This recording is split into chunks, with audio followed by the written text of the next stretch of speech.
আচ্ছা, আমরা তো ডট দেন ব্যবহার করে ডেটা ফেচ করা দেখেছিলাম, তাই না? কাজ কিন্তু চলে যায়, কিন্তু কোডটা কেমন যেন একটু জট পাকানো, ঠিক সুন্দর বলা যায় না। তো এর থেকে আরও অনেক ভালো, আরও ক্লিন একটা উপায় আছে অ্যাসিঙ্ক্রোনাস কোড লেখার। স্ক্রিনের দিকে একবার তাকালেই বিষয়টা পরিষ্কার হয়ে যাবে। দেখুন, বাম দিকে সে দেনের চেইন, আর ডান দিকে এসিঙ্কে ওয়েট। কোনটা দেখতে সহজ লাগছে, কোনটা পড়তে সুবিধা? এক কথায় ডান দিকেরটা। পার্থক্যটা কিন্তু আকাশ পাতাল। এই ডট দেনের আসল সমস্যাটা কি?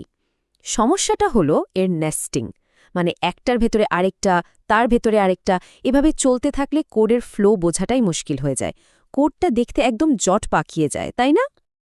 আর এই জট পাকানো অবস্থা থেকে বাঁচাতেই এসেছে আমাদের নতুন ম্যাজিক, এসিঙ্ক বা অ্যাওয়েট।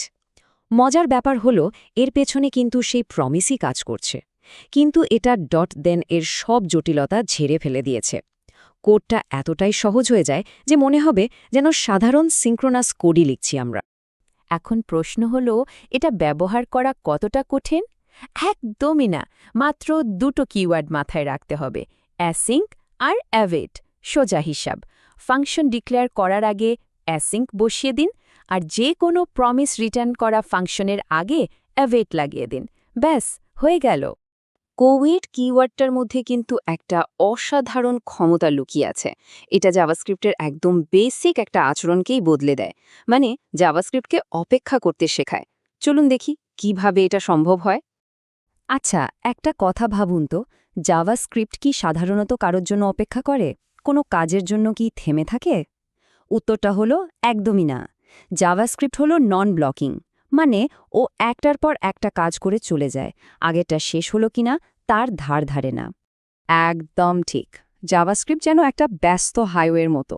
কোনো রেড লাইট নেই, সবাই নিজের গতিতে ছুটছে, কারোর জন্য থামার কোনো ব্যাপারই নেই। কিন্তু async/await এখানেই একটা বিশাল পরিবর্তন নিয়ে আসে। কিন্তু যেই মুহূর্তে await ব্যবহার করা হয়, জাভাস্ক্রিপ্ট প্রথমবারের মতো যেন একটু থমকে দাঁড়ায়। ওই async ফাংশনের ভেতরে এক্সিকিউশনটা ঠিক ওই লাইনে এসে পজ হয়ে যাবে। যতক্ষণ না ডেটা আসছে ততক্ষণ ও অপেক্ষা করবে। ডেটা হাতে পেলেই কেবল পরের লাইনে যাবে। এটা কিন্তু বিশাল একটা ব্যাপার। আর এর সবচেয়ে বড় সুবিধাটা কি? কোডটা পড়তে একদম পানির মতো সহজ হয়ে যায়। দেখে মনেই হবে না এটা অ্যাসিঙ্ক্রোনাস কোড। ঠিক যেমন আমরা সাধারণ কোড লিখি, লাইন বাই লাইন, ওপর থেকে নিচে, সেরকমই মনে হবে। ডেটা আসলো, সেটাকে সরাসরি একটা ভ্যারিয়েবলে রেখে দেওয়া হলো, ব্যাস। তবে এই ম্যাজিক ব্যবহার করার জন্য দুটো খুব জরুরি নিয়ম আছে। এই দুটো নিয়ম না মানলে কিন্তু কোডে গণ্ডগোল বেঁধে যেতে পারে।